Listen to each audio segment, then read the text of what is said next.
know, I'm gonna give a shout out to my brother General Tito. I'm glad you're back, man. I'm just, you know what, brother?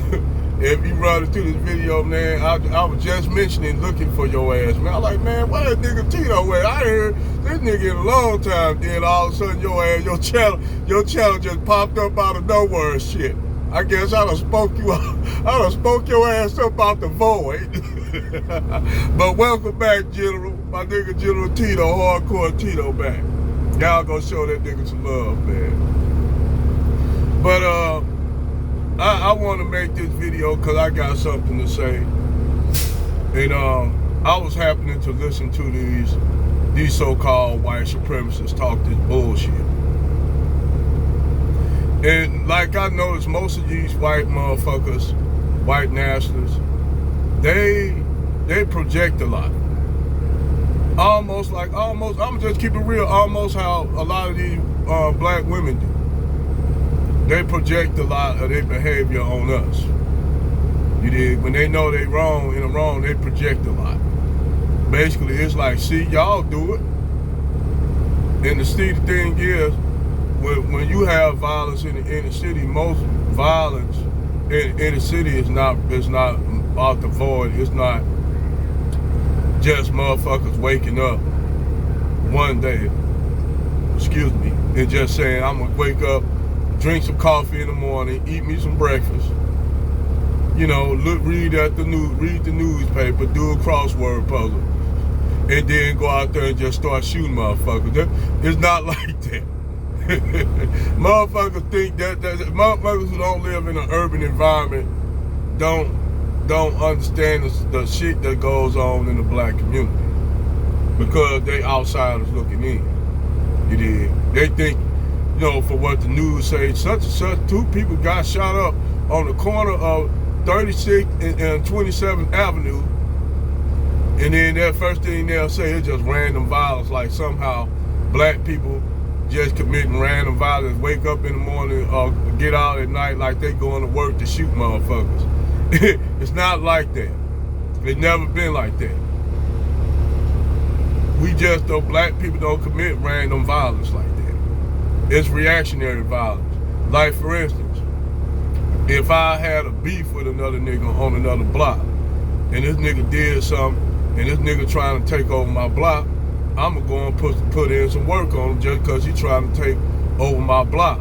Or he done shot one of my homies, or my brother or cousin, so I want that nigga to feel the pain of what I'm feeling, so I'm gonna go over there and put in some work on his family. You see what I'm saying? You'll have black chicks that'll be driving their car, and that nigga that they with might be at home. So niggas see her, and they gonna take out their punishment on her, just to basically to make a message, you know. So a lot of this random violence, and so-called random violence, is not random at all.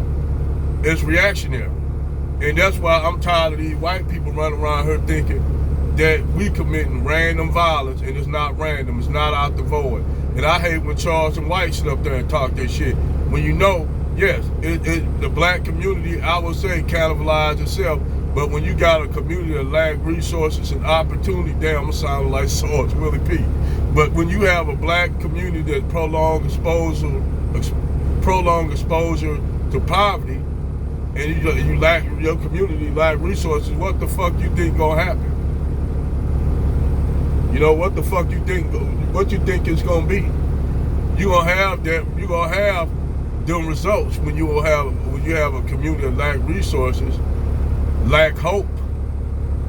You gonna have that shit.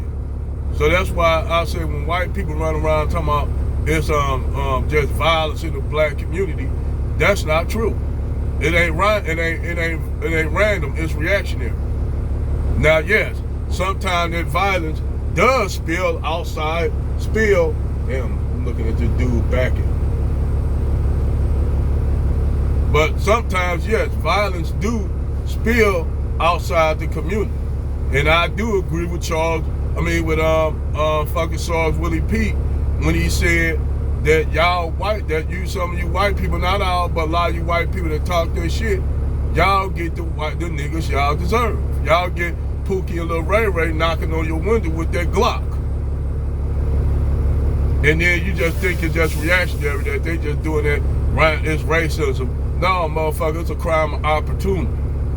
You driving around in a Mercedes Benz or a motherfucker what? A BMW, you a motherfucking target, and you a target. They see you as a target. It don't got nothing to do with you white.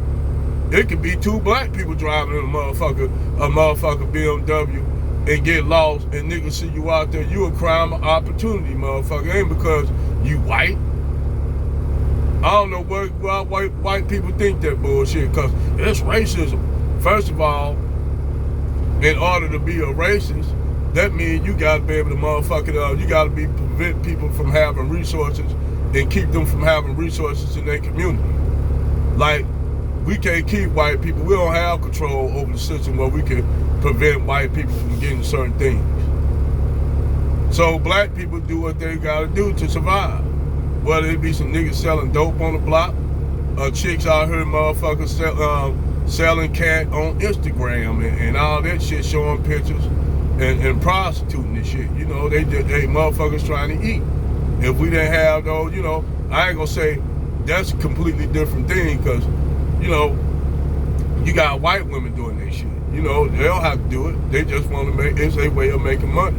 And now you're gonna have black women doing it a whole lot, because you got the country falling to shit. But I just wanted to break that shit down.